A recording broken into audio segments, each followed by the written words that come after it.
देखो जी, गल कुछ ऐसी हैगी।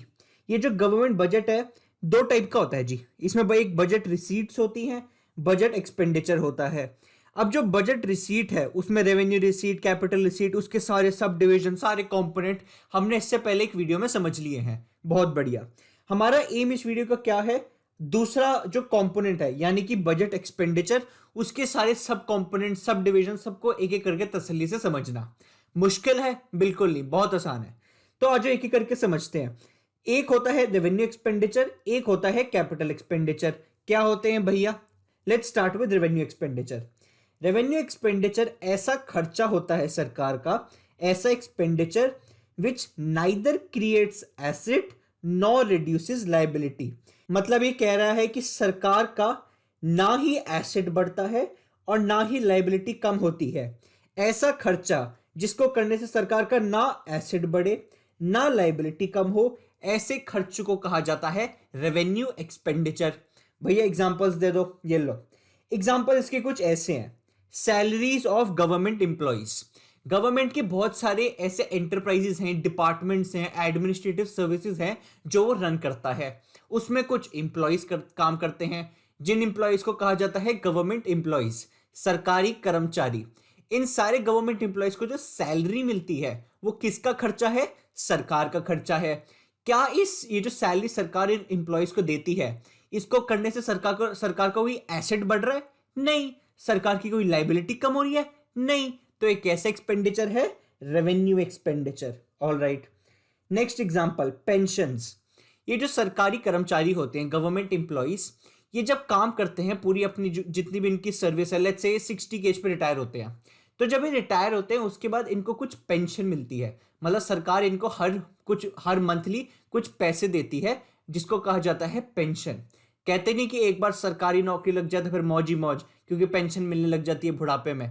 तो शादी किससे करो? जिस लड़के की सरकारी नौकरी हो रखी है। नु का मैं छोरा सरकारी नौकरी लाग रहे हो, जब वे ब्याह करेंगे ना तो ना करें वे। तो ये सब चलो jokes apart, but pension is a expenditure for the government. सरकार के लिए उसका एक खर्चा है, क्योंकि सिंस उसे ये खर्चा खुद उठाना पड़ता है। और ये कैसा खर्चा है? रेवेन्यू या कैपिटल? उसके लिए क्या चेक करो? क्या एसेट बढ़ रहे हैं? नहीं। सरकार पेंशन दे रही है, कोई एसेट नहीं बढ़ रहा। क्या लायबिलिटी कम हो रही है? कोई लायबिलिटी कम नहीं हो रही। सरकार को पेंशन देनी थी, उसने दे दी, कोई लायबिलिटी कम नहीं हुई। Hence it's a revenue expenditure. Next है इंटरेस्ट पेमेंट्स। सरकार को फ्रॉम टाइम टू टाइम अपने कुछ भी किसी भी जरूरत के लिए लोन लेने पड़ते हैं। जब सरकार लोन लेती है किसी से भी, तो फ्री में तो लोन मिलेगा नहीं, उस लोन के बदले कुछ उसे इंटरेस्ट देना पड़ता है दूसरी पार्टी को। तो ये जो सारी इंटरेस्ट पेमेंट्स हैं ऑन लोन, ये गवर्नमेंट के लिए उसका एक्सपेंडिचर यानी कि खर्चा होता है। एक्सपेंडिचर रेवेन्यू है या कैपिटल, कैसे डिसाइड करेंगे? क्या ये इंटरेस्ट देने से एसेट बढ़ रहे हैं? नहीं। क्या लायबिलिटी कम हो रही है? नहीं। Hence, interest payment is a revenue expenditure. Next, subsidies and grants given to states. होता क्या है, जो हमारी सेंट्रल गवर्नमेंट है वो स्टेट गवर्नमेंट्स को जनरली सब्सिडीज देती रहती है, ग्रांट्स देती रहती है। अभी जो ग्रांट और सब्सिडी का पैसा है ये सरकार विलिंगली देती है स्टेट गवर्नमेंट्स को मदद करने के लिए। इस पैसे से सरकार का कोई एसेट नहीं बढ़ता, ना ही सरकार का कोई लायबिलिटी कम होती है। इसलिए सारे एक्सपेंडिचर क्या होते हैं? Revenue expenditure. All subsidies and grants given to states. Next, expenditure on all administrative, defence and health services. मतलब सरकार जितनी भी एडमिनिस्ट्रेटिव डिपार्टमेंट्स चलाती है, सारा जो डिफेंस का सेक्टर है, जो हेल्थ सर्विसेज है, जो गवर्नमेंट हॉस्पिटल्स है, उसमें जो भी खर्चे होते हैं सारे, ये सरकार के लिए उसका एक्सपेंडिचर है, उसका खर्चा है।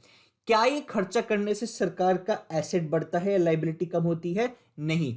अब तुम्हारे दिमाग में क्वेश्चन आएगा, भैया एक बात बताओ, सरकार हेल्थ सर्विसेज के लिए लेट्स से गवर्नमेंट हॉस्पिटल की एक बिल्डिंग बनाता है और बिल्डिंग उसके लिए एक एसेट है, तो ये एक्चुअली में कैपिटल एक्सपेंडिचर नहीं होना चाहिए? देखो तो इसका आंसर ये है। मैं ये नहीं कह रहा कि जो गवर्नमेंट हेल्थ सर्विसेज, डिफेंस के लिए जो इंफ्रास्ट्रक्चर बना रही है वो रेवेन्यू एक्सपेंडिचर है।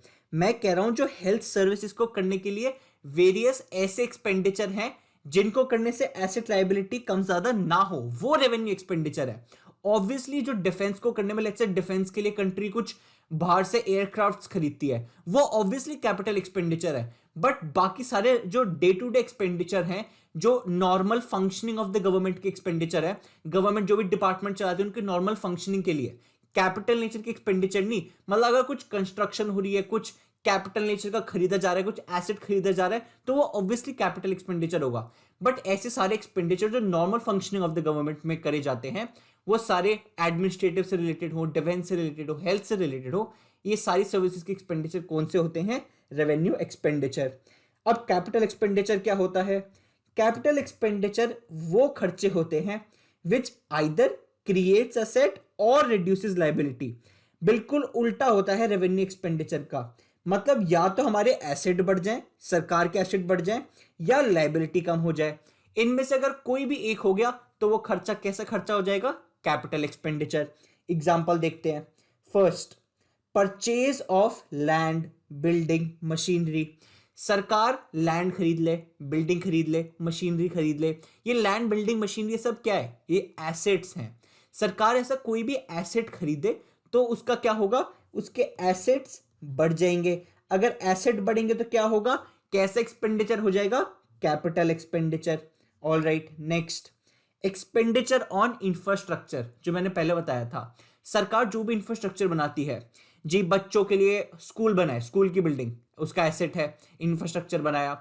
हॉस्पिटल की बिल्डिंग्स बनाई, इंफ्रास्ट्रक्चर है, एसेट है। ऐसे जो भी इंफ्रास्ट्रक्चर है, डिफेंस के कुछ इंफ्रास्ट्रक्चर बनाए, हाईवे, फ्लाईओवर बनाए, ये सारे इंफ्रास्ट्रक्चर गवर्नमेंट के एसेट को बढ़ाते हैं।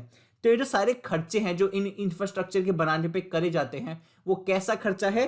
कैपिटल एक्सपेंडिचर, क्योंकि वो एसेट को इंक्रीज कर रहे हैं। Next, investment in shares. सरकार from time to time investment भी करती है, वो किसी कंपनी के शेयर्स खरीद लेगी, कुछ बॉन्ड्स वगैरह खरीद लेगी। तो ये जो सारी इन्वेस्टमेंट करी जाती है, ये इन्वेस्टमेंट क्या होती है सरकार के लिए? उसकी एसेट। तो इन्वेस्टमेंट करेगी, एसेट बढ़ेंगे। जब ऐसे खर्चे जिनसे एसेट बढ़े, उन खर्चों को क्या कहा जाता है? Capital expenditure. बहुत बढ़िया। अगला example, loan to states and union territories. जब सरकार किसी दूसरी पार्टी से लोन लेती है तो वो उसके लिए उसकी लायबिलिटी है। उसी तरह अगर सरकार किसी और को लोन दे, ले नहीं रही, किसी को दे रही है, लेट्स से स्टेट गवर्नमेंट्स को लोन दे रही है, यूनियन टेरिटरीज की गवर्नमेंट को लोन दे रही है, किसी को भी लोन, जब सरकार, यूनियन गवर्नमेंट, सेंटर की गवर्नमेंट जब किसी को भी लोन दे, तो वो लोन देना उनके लिए एसेट है, क्योंकि अगर वो लोन देते हैं तो वो उनको फ्यूचर में बेनिफिट देता है। तो वो लोन जब भी किसी भी पार्टी को दे, स्टेट्स को, यूनियन टेरिटरीज को, उनके एसेट बढ़ते हैं। तो अगर लोन दे रहे हैं, पैसा जा रहा है, पैसा खर्च हो रहा है, एक्सपेंडिचर हो रहा है, बट उस एक्सपेंडिचर से गवर्नमेंट के एसेट बढ़ रहे हैं, इसलिए कैसा एक्सपेंडिचर? Capital expenditure. फाइनली एक और एग्जांपल है, रीपेमेंट ऑफ बोरोइंग्स। सरकार जब पैसा बोरो करती है तो हमेशा के लिए तो पैसे नहीं रखती, उस पैसे को लौटाती भी है, वापस भी तो देना पड़ेगा, उसका खुद का राज थोड़े ना पैसे अपने पास रख के बैठ जाएगी। तो जब वो सरकार पैसा रीपे करती है, जिस भी पार्टी से पैसा लिया है, बोरिंग करी है, उस बोरिंग को जब लौटाते हैं, पैसा रीपेमेंट करते हैं, तो क्या होता है? सरकार की लायबिलिटी कम हो जाती है। मैंने बताया था बोरिंग किसी से करेगी तो लायबिलिटी बन जाती है, जब उस बोरिंग को लौटा देगी तो लायबिलिटी क्या हो जाएगी? कम। ऐसा खर्चा जिसको करने से लायबिलिटी कम हो जाए, उस खर्चे को कहते हैं कैपिटल एक्सपेंडिचर। तो ये सारे मेजर एग्जांपल थे of capital expenditure and revenue expenditure, जो हमने एक एक करके सारे समझ लिए। बढ़िया जी। अब हमने इस स्टेज पे सारे बजट रिसीट्स भी देख लिए, सारा बजट एक्सपेंडिचर भी देख लिया, सारी सब कैटेगरी, सारे कंपोनेंट, सबके एग्जांपल सब देख लिया, पूरा गवर्नमेंट बजट का सारी चीजें देख ली। बहुत बढ़िया। अब एक और चीज, अब तुम्हें हो सकता है यहाँ पे भैया हम इसको याद कैसे करें? हम एक तो थोड़े कंफ्यूज हो जाते हैं कि जी revenue receipt, capital receipt, revenue expenditure, capital expenditure, categorisation कैसे करें? क्योंकि जो रेवेन्यू रिसीट है वो क्या कहता है? Neither creates liability nor reduces asset. Revenue expenditure क्या कहता है? Neither creates asset. ये उल्टा हो गया, यहाँ पे नाइदर क्रिएट्स एसेट है, यहाँ पे नाइदर क्रिएट्स लायबिलिटी है। तो ये तो, और यहाँ पे रिड्यूस लायबिलिटी, यहाँ पे रिड्यूस एसेट। ओहो भैया, ये भी है, इसको कैपिटल रिसीट, कैपिटल एक्सपेंडिचर देखोगे, इसमें भी उल्टा है, यहाँ पे एसेट कम हो रहे थे, यहाँ पे एसेट बढ़ रहे हैं। तो भैया हम टेस्ट में इसको याद कैसे करें? हम तो कंफ्यूज ही आ जाएंगे एग्जाम के टाइम पे कि कैसे कैटेगराइजेशन करें। डरो मत, आई एम देयर, अभी हम जिंदा है, अभी हम जिंदा हैं। बहुत आसान है। इसको हम एक छोटी सी कहानी की तरह याद करेंगे। कैसे? देखो, सबसे पहले टेस्ट में अगर ऐसा क्वेश्चन आ जाए कि आपको कुछ आइटम्स दे दे और कहे इनको कैटेगराइज करो as budget receipt, budget expenditure. आपको क्या करना है, आपको दिमाग में या किसी रफ पेपर पे एक फ्रेमवर्क बना लेना। कैसा? सबसे पहले लेफ्ट में लिख low budget receipt BR, right में लिख लो बजट एक्सपेंडिचर BE। बहुत बढ़िया। इन दोनों के कंपोनेंट भी लिख लो। क्या मतलब? बजट रिसीट में क्या होता है? रेवेन्यू रिसीट RR और capital receipt CR। Budget expenditure में क्या होता है? रेवेन्यू एक्सपेंडिचर RE और यहां पे दूसरा कैपिटल एक्सपेंडिचर CE। तो हमने ये सारे कंपोनेंट लिख दिए। अब इनके प्रॉपर्टीज बस याद करने वाली है। कैसे याद करेंगे? देखो, ये जो बजट रिसीट और बजट एक्सपेंडिचर है ना, इसको तुम सिग्नल की तरह समझ लो। कैसा सिग्नल? मैं ट्रैफिक सिग्नल की बात कर रहा हूं। तो मतलब तुम कहो कि बजट रिसीट और budget expenditure are like traffic signal. ये TS शॉर्ट में लिख रहा हूं, ये दोनों ट्रैफिक सिग्नल है, बजट रिसीट बजट एक्सपेंडिचर। बहुत बढ़िया। अब बजट रिसीट का मतलब क्या होता है? रिसीट क्या होता है? पैसा आना। तो मतलब बजट रिसीट में पैसा आता है। बजट एक्सपेंडिचर, एक्सपेंडिचर का मतलब क्या होता है? पैसा बाहर जाना, खर्चा करना। तो पैसा बाहर गया। बहुत बढ़िया। नेक्स्ट स्टेप क्या है? हर कैटेगरी के अंदर AL लिख लो। AL का मतलब asset liability, asset liability, asset liability, asset liability. हर कैटेगरी के अंदर लिख लो। बहुत बढ़िया।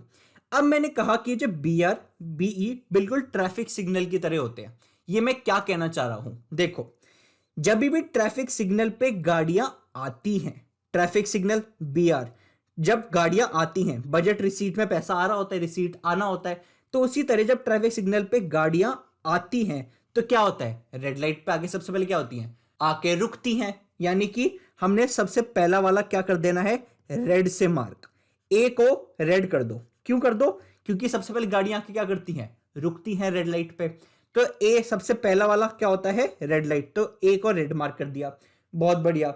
बजट एक्सपेंडिचर में क्या होता है? बजट एक्सपेंडिचर में हमारा जो पैसा है बाहर जाता है। तो उसी तरह जब ट्रैफिक सिग्नल से तुम कब चलना शुरू करते हो? बजट एक्सपेंडिचर निकलना, बाहर जाना। उसी तरह ट्रैफिक सिग्नल से कब चलोगे? जब ग्रीन लाइट हो जाएगी। तो पहले वालों को क्या मार्क कर दो? ग्रीन। तो हमारा A कौन से कलर का हो गया? ग्रीन। बहुत बढ़िया। अब मार्क कर दो। क्या मतलब? रेड का मतलब क्या होता है? कुछ भी रेड, अगर कुछ रेड कलर दिखता है मतलब डिक्रीज। तो ये हो गया डिक्रीज, डिक्रीज। ग्रीन का मतलब क्या होता है? इंक्रीज। इसको कर दो इंक्रीज, इसको कर दो इंक्रीज। अब कुछ नहीं करना, काम आसान हो गया। जो दूसरे ऑपोजिट हैं उनको ऑपोजिट कलर का कर दो। अगर ये रेड है तो ये क्या हो गया? ग्रीन। ये रेड है तो ये क्या हो गया? ग्रीन। यहां पे ये ग्रीन है तो ये क्या हो गया? रेड। L रेड हो गया। ये ग्रीन है, ये वाला L भी रेड हो गया। और अब बस साइन मार्क कर दो। ग्रीन का मतलब इंक्रीज, ग्रीन का मतलब इंक्रीज, रेड का मतलब डिक्रीज, रेड का मतलब डिक्रीज। बहुत बढ़िया। अब एक फाइनल और स्टेप, कुछ नहीं करना, बस काटा लगा, काटा लगा। बस ये काटा लगा मतलब क्रॉस कैंसिल करना। ये वो टोनी कक्कर वाला काटा लगा नहीं है। टोनी कक्कड़ के कानों पे नाचे लड़की जरा भी सोई कांटा लगा ओए माँ ओए माँ। मतलब मैं क्या कहना चाह रहा हूं, इसको बस दोनों को क्रॉस कर दो। अब हमने पूरा जो फ्रेमवर्क था वो दिमाग में बना लिया। अब हमें पता चल चुका है सारे कंपोनेंट्स के प्रॉपर्टीज। यानी कि अब मेरे को खुद भी आज तक मैंने प्रॉपर्टी याद नहीं करी गई है। मैं खुद ऐसी याद करता हूं, याद करने की जरूरत ही नहीं है। अगर मेरे को ये याद है तो मैं अपने आप बता सकता हूं। रेवेन्यू रिसीट क्या होता है? ऐसी receipt which neither reduces an asset nor creates a liability. खुद बना दिया। कैपिटल रिसीट क्या होता है? ऐसे receipt which either reduces an asset और creates a liability. Revenue expenditure क्या होता है? ऐसा expenditure which neither creates an asset nor reduces a liability. Capital expenditure क्या होता है? ऐसा expenditure which either creates an asset और रिड्यूसेस अ लायबिलिटी। मैंने चारों RR CR RE CE चारों की डेफिनेशन बता दी बिना उनको याद करे। बस मेरे को एक डायग्राम याद है, मेरे को ये पता है ट्रैफिक सिग्नल की तरह है। BR में होता क्या है? चीजों का आना। तो ट्रैफिक सिग्नल पे जब भी कुछ आएगा रेड लाइट पे रुकेगा, पहला रेड लाइट, वहां पे ग्रीन लाइट, पहला ग्रीन लाइट, और सारा डायग्राम बना दिया। बहुत बढ़िया। ये था बस याद करने का तरीका। This was the entire concept of budget expenditures. I hope the concept is clear.